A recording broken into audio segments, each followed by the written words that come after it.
আজি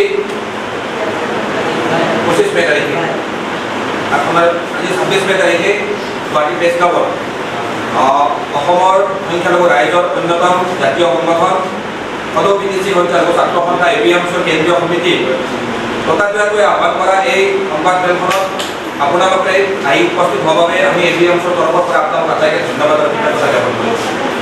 আজিৰ সংবাদমেলখনত মই ABMCৰ সভাপতি হিচাপে টাইছন হুছেইন, ABMCৰ কেন্দ্ৰীয় সমিতিৰ সহকাৰী সম্পাদক জাহাংগীৰ আহমেদ, কেন্দ্ৰীয় সমিতিৰ দ্বিতীয় সম্পাদক হালিম খান, কামৰূপ জিলা ABMCৰ সভাপতি বদৰুদ্দিন খান আৰু সাধাৰণ সম্পাদক বুবুল আলী ডাঙৰীয়া উপস্থিত আছে। আজি ইতিমধ্যে আপোনালোক আটাই অৱগত যে যোৱা 2টা দিন ধৰি বিশেষকৈ অসমত বিদেশী বা বাংলাদেশীৰ সন্দেহত বিভিন্নজন ব্যক্তিক অসমৰ বিভিন্ন থানাত বিভিন্ন জিলাত অসম আৰক্ষীয়ে আটক কৰিছে আৰু গ্ৰেপ্তাৰ কৰিছে বা বিভিন্নজন ব্যক্তিক ডিটেনশ্যন কেম্পলৈ প্ৰেৰণ কৰিছে। এই সামগ্ৰিকভাৱে গোটেই বিষয়খিনিৰ ওপৰত ABMCয়ে বিভিন্ন যথেষ্টখিনি কথা ক'ব লগা আছে আৰু সেই কথাখিনি ক'বৰ বাবে আজি সংবাদমেলখন আহ্বান কৰা হৈছে। ইতিমধ্যে আমি বাৰম্বাৰ কৈ আহিছোঁ যে অসমত বিদেশী চিনাক্তকৰণ কৰিবলৈ যিটো বিদেশী ন্যায়াধিকৰণৰ কোৱাচি জুডিচিয়াৰী যিটো ব্যৱস্থা আছে এই ব্যৱস্থাটোৰ ওপৰত বিভিন্ন সময়ত বিভিন্ন প্ৰশ্ন উত্থাপন হৈছে। আপোনালোক আটাই জানে যিটো বিদেশী ন্যায়াধিকৰণ ব্যৱস্থা এইটো সম্পূৰ্ণ জুডিচিয়াৰী নহয়, এইটো হ'ল এক্সিকিউটিভ বডিৰ দ্বাৰা পৰিচালিত এটা কোৱাচি জুডিচিয়াৰী চিষ্টেম। আৰু এই বিদেশী অসমত যি 100খন বিদেশী ন্যায়াধিকৰণ আজিৰ তাৰিখত ফাংচন কৰি আছে, কাম কৰি আছে, এই বিদেশী ন্যায়াধিকৰণৰ যিজন মেম্বাৰ সেই মেম্বাৰজনৰ যিটো চাকৰি সেয়া কোনো স্থায়ী চাকৰি নহয়। 10 বছৰৰ আইনী অধিবক্তাৰ অভিজ্ঞতাৰ কথা যিকোনো ব্যক্তিক চৰকাৰে উক্ত বিদেশী ন্যায়াধিকৰণৰ সদস্য হিচাপে নিযুক্তি দিব পাৰিছে।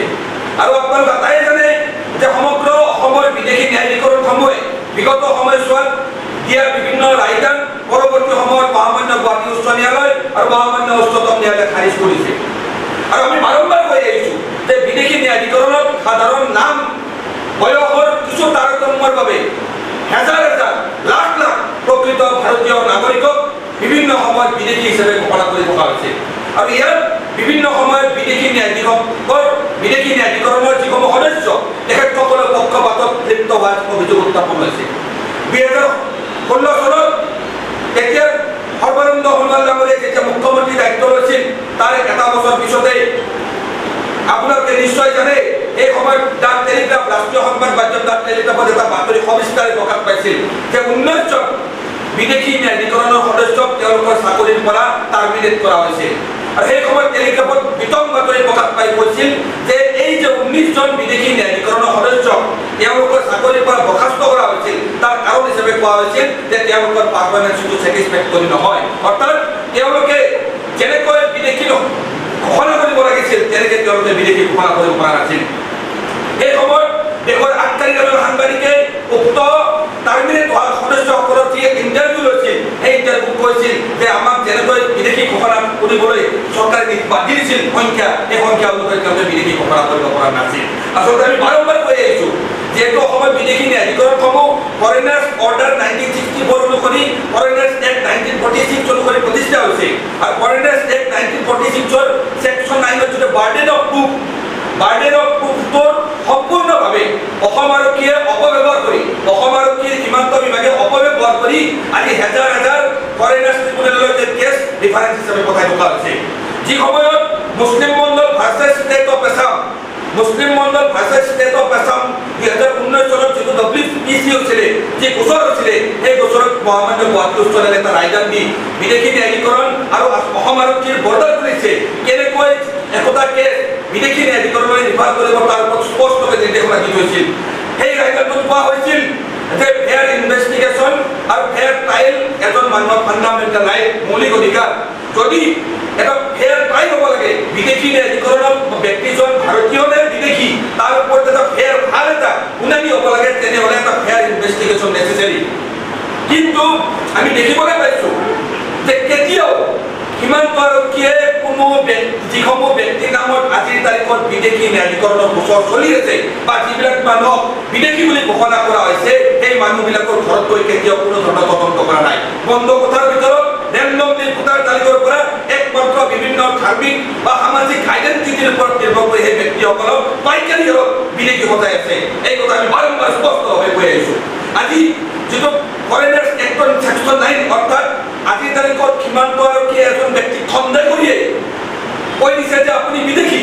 আৰু সেকশন 9 কি কৈছে বাৰ্ডেন অফ প্ৰুফ এই ভিক্টিমজনৰ হাতত অৰ্থাৎ ভিক্টিমজনে নিজকে ভাৰতীয় বুলি প্ৰমাণ কৰিব লাগে কিন্তু আপোনাক কথাই জানে আপোনালোকেও আপোনালোকৰ বিভিন্ন ঘৰত গৈ দেখিব আপোনালোকৰ ভোটাৰ তালিকাত বিভিন্ন সময়ত নামত যথেষ্টখিনি ভুল থাকে আৰু সেই ভুলবিলাকৰ আওতাতে আজিৰ তাৰিখত বিদেশী ন্যায়াধিকৰণে হাজাৰ হাজাৰ মানুহ বিদেশী বুলি বিভিন্ন সময়ত ঘোষণা কৰি আছে মুছলিম মণ্ডল ভাষা ষ্টেট অফ আছামৰ গোচৰটো যিখিনি নিৰ্দেশ দিয়া হৈছিল বৰ্ডাৰ আৰক্ষী এই বৰ্ডাৰ আৰক্ষীয়ে তেওঁলোকৰ গোচৰসমূহ তদন্ত কৰাৰ সময়ত কেতিয়াও সেই গাইডলাইন কেতিয়াও ফল' কৰা নাই আটাইতকৈ গুৰুত্বপূৰ্ণ কথা Rahim Ali versus state of Assam মহামান্য উচ্চতম ন্যায়ালয়ে 2024 চনৰ 10 জুলাইত যিটো ৰায়দান দিছিল সেই ৰায়দানত স্পষ্টভাৱে কৈছে আপোনালোকে তাই জানে যে নলবাৰীত ৰহিম আলী নামৰ এজন ব্যক্তিক বিদেশী ন্যায়াধিকৰণ আৰু গুৱাহাটী হাইকোৰ্টে বিদেশী বুলি ঘোষণা কৰিছিল আৰু বিদেশী বুলি ঘোষণাৰ প্ৰায় 12 বছৰ পিছত এক মানুহজন মৃত্যু হোৱাৰ 2.5 বছৰ পিছত মহামান্য উচ্চতম ন্যায়ালয়ে যোৱা বছৰ 2024 চনৰ 10 জুলাই তাৰিখে ভাৰতীয় বুলি ঘোষণা কৰিছিল আৰু ভাৰতীয় বুলি ঘোষণা কৰি স্পষ্টকৈ কৈছিল যে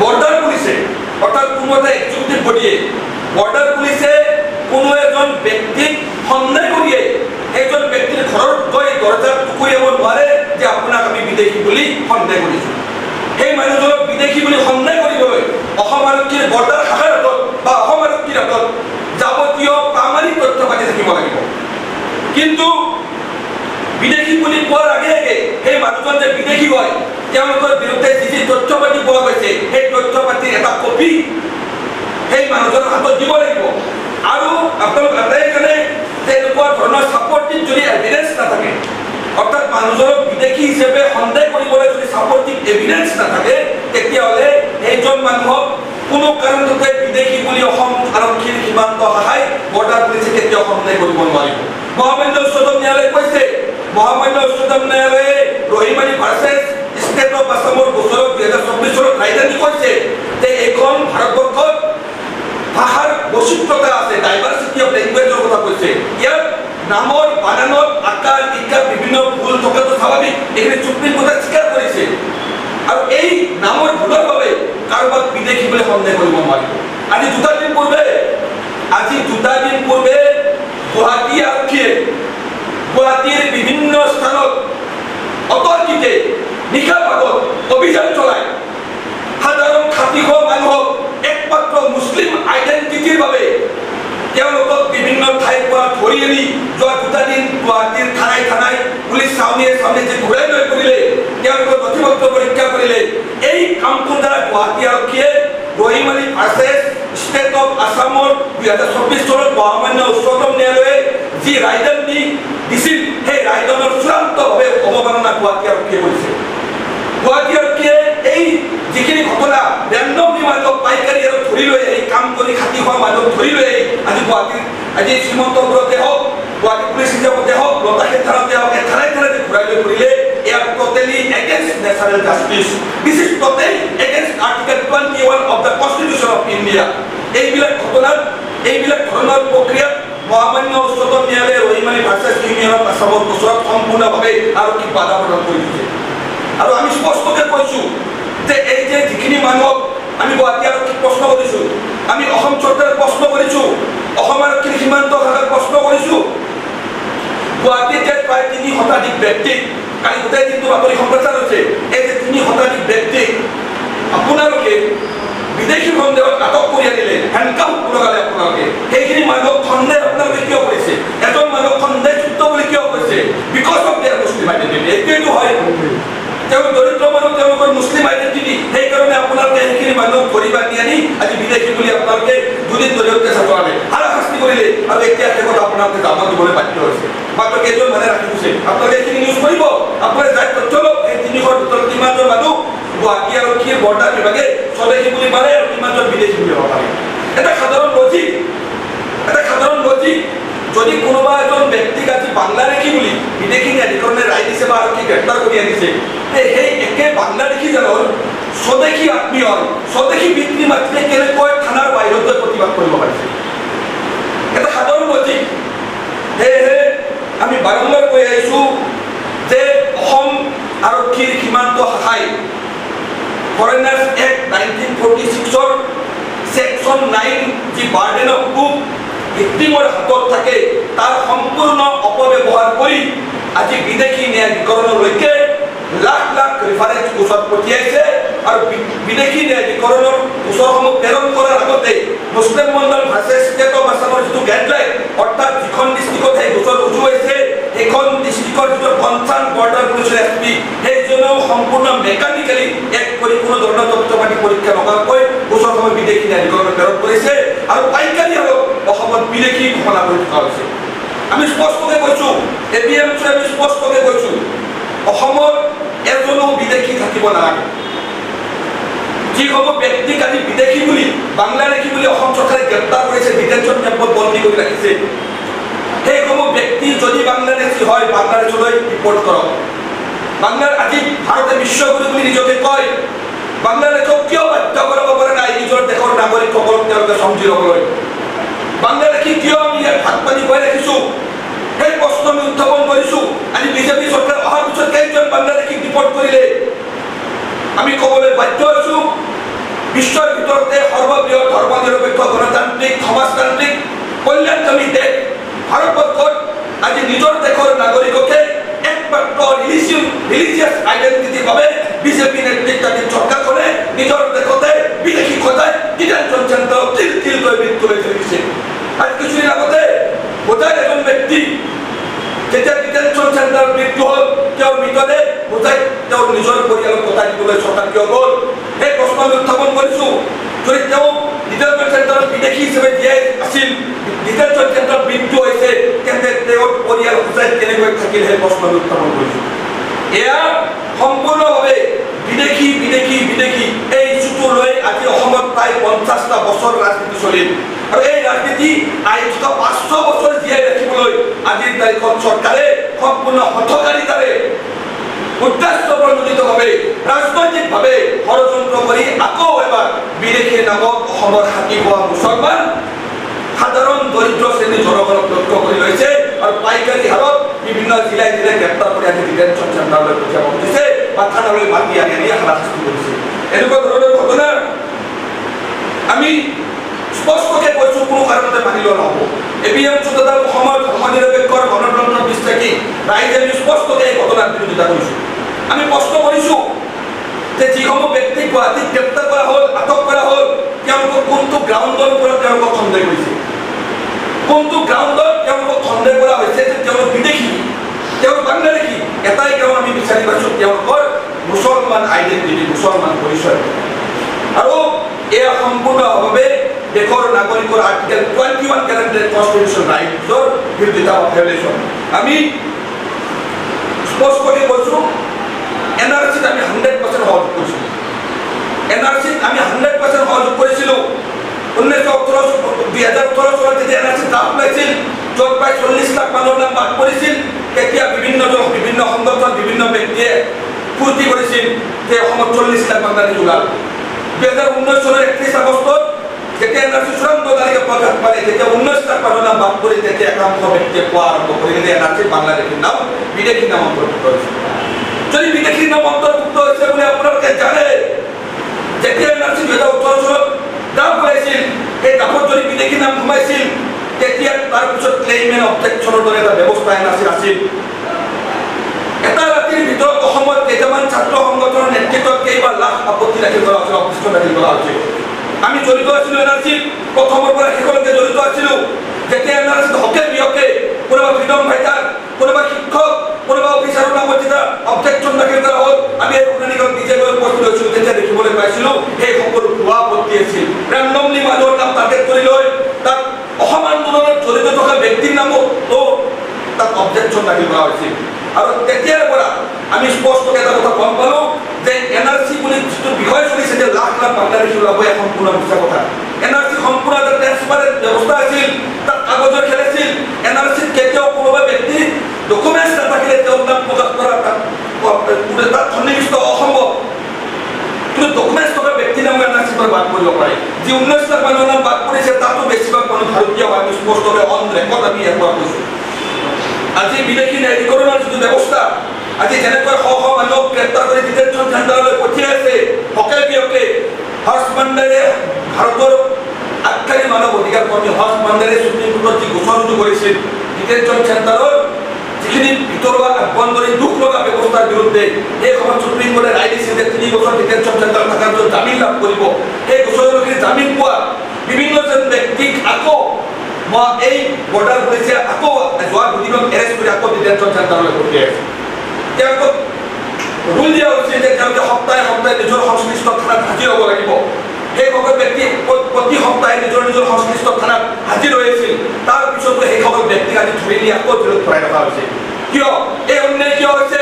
আজি ডিটেনশ্যন চেণ্টাৰত যিখিনি মানুহ আজি ইয়াত হাৰাশাস্তিৰ সন্মুখীন হৈছে, যিবিলাক মানুহ বিদেশী ন্যায়াধিকৰণ আজি বিদেশী সজাইছে, আমি চেলেঞ্জ কৰি কৈছোঁ এবিএমছুৱে সেই প্ৰত্যেকজন মানুহ যদি সুপ্ৰিম কোৰ্টৰ মজিয়ালৈকে গৈ পায় তাৰ 99.99% মানুহ ভাৰতীয় হৈ ওলাই আহিব। আমি চেলেঞ্জ কৰি ক'ব পাৰোঁ এইখিনি কথা। আজি বাংলাদেশী ইছ্যুটো এটা ৰাজনৈতিক ইছ্যু হিচাপে জীয়াই ৰাখিব লাগে কাৰণে জীয়াই আছে। যদি বাংলাদেশৰ ব্যক্তিৰ পিতৃ মাতৃ ভাৰতীয় মানুহজন কেনেকৈ বাংলাদেশী হ'ব সেই প্ৰশ্ন আমি উত্থাপন কৰিছোঁ। আজি জাতিৰ নামত, ধৰ্মৰ নামত, ভাষাৰ নামত নিজৰ যিবোৰ পোচাকৰ ওপৰত ভিত্তি কৰি মানুহক বাংলাদেশী সজোৱা হৈছে। এই ধৰণৰ ব্যৱস্থা আমি কেতিয়াও মানি নলওঁ। আমি এবিএমছুৱে ইতিমধ্যে সিদ্ধান্ত গ্ৰহণ কৰিছোঁ যে বিদেশী ন্যায়াধিকৰণৰ তথা সীমান্ত আৰক্ষীৰ দ্বাৰা অসম চৰকাৰৰ দ্বাৰা এই বিদেশীৰ নামত যে ভাৰতীয় নাগৰিকক অত্যাচাৰ কৰি আছে, য'ত নেকি কাৰ্গিল যুদ্ধ কৰি অহা ভাৰতীয় সেনাজন হাৰি জনায়। নিশ্চয় আপোনালোকৰ মনত আছে 2019 চনত কাৰ্গিল ভেটাৰান, কাৰ্গিলত যুদ্ধ কৰা ভাৰতীয় সেনা হৈ মহম্মদ ছানাউল্লাহ আৰক্ষীয়ে গ্ৰেপ্তাৰ কৰি ডিটেনশ্যন চেণ্টাৰত বন্দী কৰি ৰাখিছিল। পিছত অনাৰেবল গুৱাহাটী হাইকোৰ্টে সুপ্ৰিম কোৰ্টে তেওঁক মুকলি কৰি দিছিল। এনেকুৱা ব্যক্তিও এই নিৰ্যাতনৰ পৰা হাৰি জনায়। যিসকল ব্যক্তিয়ে বিদেশী ন্যায়াধিকৰণৰ গোচৰ আহিছে তেওঁলোক আজি কোনোবা শিক্ষক, কোনোবা ফ্ৰীডম ফাইটাৰ, কোনোবা আৰক্ষী, কোনোবা সেনা বিষয়াৰ নামতো বিদেশী ন্যায়াধিকৰণ নটিচ আহিছে। আৰু এইবিলাক totally against the principal of the democracy of India, against the constitution. প্ৰত্যেকজন নাগৰিকক মানুহ হিচাপে জীয়াই থকাৰ যিখিনি মৌলিক অধিকাৰ আৰ্টিকেল 21 দিছে তাৰ এগেইনষ্টত। আৰু এই আজি বছৰ বছৰ ধৰি আমি সহ্য কৰি আছোঁ। এতিয়া আৰু এইবিলাক বিষয় সহ্য কৰা নহ'ব। আমি এবিএমছুৱে সিদ্ধান্ত গ্ৰহণ কৰিছোঁ বিদেশী ন্যায়াধিকৰণ বা বিদেশীৰ নামত যিসমূহ অসমৰ ভাৰতীয় প্ৰকৃত ভাৰতীয় নাগৰিক আজি অত্যাচাৰৰ সন্মুখীন হৈছে সেইসকল ব্যক্তিক আইনী সাহায্য প্ৰদান কৰিবলৈ, বিনামূলীয়া আইনী সাহায্য প্ৰদান কৰিবলৈ এবিএমছুৱে এটা আইনী কোষ গঠন কৰিল। যিসকল ব্যক্তিয়ে টকা পইচাৰ অভাৱত বা সচেতনতাৰ অভাৱত আজি হাইকোৰ্টলৈকে আহিব পৰা নাই, সুপ্ৰিম কোৰ্টলৈকে যাব পৰা নাই, সেইসকল ব্যক্তিক আমি এবিএমছুৱে হাইকোৰ্ট আৰু সুপ্ৰিম কোৰ্টলৈকে লৈ যোৱাৰ সিদ্ধান্ত গ্ৰহণ কৰিছোঁ। আৰু যোৱা কেইটা দিনত বিদেশীৰ নামত যি অত্যাচাৰ প্ৰকৃত ভাৰতীয় নাগৰিকৰ ওপৰত চৰকাৰখনে সংঘটিত কৰিছে, গুৱাহাটী চহৰত পাইকাৰী আৰু সাধাৰণ 60 মানুহ যে আজি অত্যাচাৰ কৰি দুদিন ধৰি গুৱাহাটীৰ থানে থানে ঘূৰাই লৈ ফুৰালে, এই বিষয়ৰ বিৰুদ্ধে আমি অহা 28 মে' তাৰিখে অৰ্থাৎ অহা পৰহি বিটিআৰৰ প্ৰতিখন জিলা আৰু প্ৰতিটো মহকুমাত গণতান্ত্ৰিকভাৱে আমি আন্দোলন কাৰ্যসূচী আজি সংবাদমেলৰ জৰিয়তে ঘোষণা কৰিলোঁ। আগন্তুক দিনত এবিএমছুৱে এনেকুৱা ধৰণৰ অত্যাচাৰ নিজৰ দেশতে নিজৰ নাগৰিকক নিজে চৰকাৰখনে বিদেশী সজোৱাৰ এই ষড়যন্ত্ৰৰ বিৰুদ্ধে গুৱাহাটী আৰু পৰ্যায়ক্ৰমে নতুন দিল্লীৰ যন্তৰ মন্তৰ প্ৰয়োজনত আমি মহামান্য উচ্চতম ন্যায়ালয়ৰ দ্বাৰস্থ হোৱাবলৈ আমি সিদ্ধান্ত গ্ৰহণ কৰিছোঁ। এবিএমছুৰ কথা স্পষ্ট। অসম চুক্তি 1971-25 যিটো ভিত্তিবৰ্ষ, সেই ভিত্তিবৰ্ষৰ পিছৰ যিকোনো ধৰ্মৰ নাগৰিক বিতৰণ কৰিবলৈ চৰকাৰী ব্যৱস্থা আমি আছোঁ। তাৰ পূৰ্বৰ নাগৰিকক বিদেশী নামত যাতে কোনো ধৰণৰ অত্যাচাৰ কৰা নহয়। আইনে এটা প্ৰিন্সিপাল সাধাৰণ কথা, বেছিক এটা মৰেলিটি আছে আইনত যে 100 জন দোষী সাৰি যাওক কিন্তু এজন নিৰ্দোষী মানুহৰ কথা শাস্তি হ'ব নালাগে।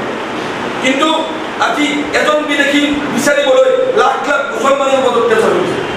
আৰু এয়া সম্পূৰ্ণভাৱে এণ্টি কনষ্টিটিউচনেল, এণ্টি ডেমক্ৰেটিক এটা ব্যৱস্থা চৰকাৰখনে কৰি তুলিছে।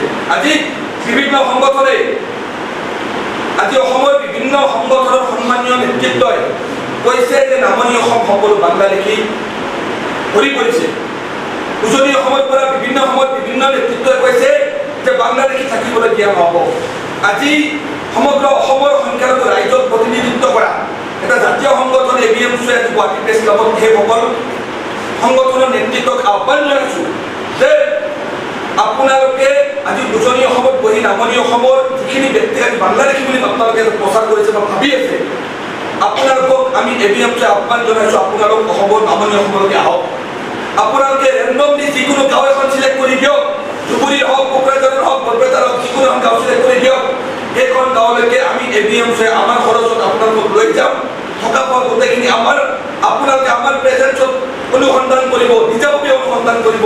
যদি তাত বাংলাদেশী আপোনালোকে বিচাৰি পায় তেতিয়াহ'লে আপোনালোকে বাংলাদেশী খেদা আন্দোলনত আমি এই বিৰুদ্ধ সম্পূৰ্ণখানি কৰি আপোনালোকৰ লগত সহযোগ কৰিম, আমি আহ্বান জনাইছোঁ। কিন্তু যিটো গ্ৰাউণ্ড জিৰ' ৰিয়েলিটি আপোনালোকে অনুভৱ নকৰাকৈ কোনোবা ৰাজনৈতিক ব্যক্তিৰ ৰাজনৈতিক প্ৰৰোচনা, ৰাজনৈতিক উদ্দেশ্য প্ৰণোদিতভাৱে এইখন অসমৰ 1.5 কোটি জনগণক এনেকৈ বাংলাদেশীৰ লগত নিৰ্যাতন চলাই থাকিলে আমি গণতান্ত্ৰিক আন্দোলনৰ বাহিৰে কোনো পথে আগবাঢ়ি নাযাম। ধন্যবাদ। আপোনালোকৰ যদি কিবা ক'ব লগা আছে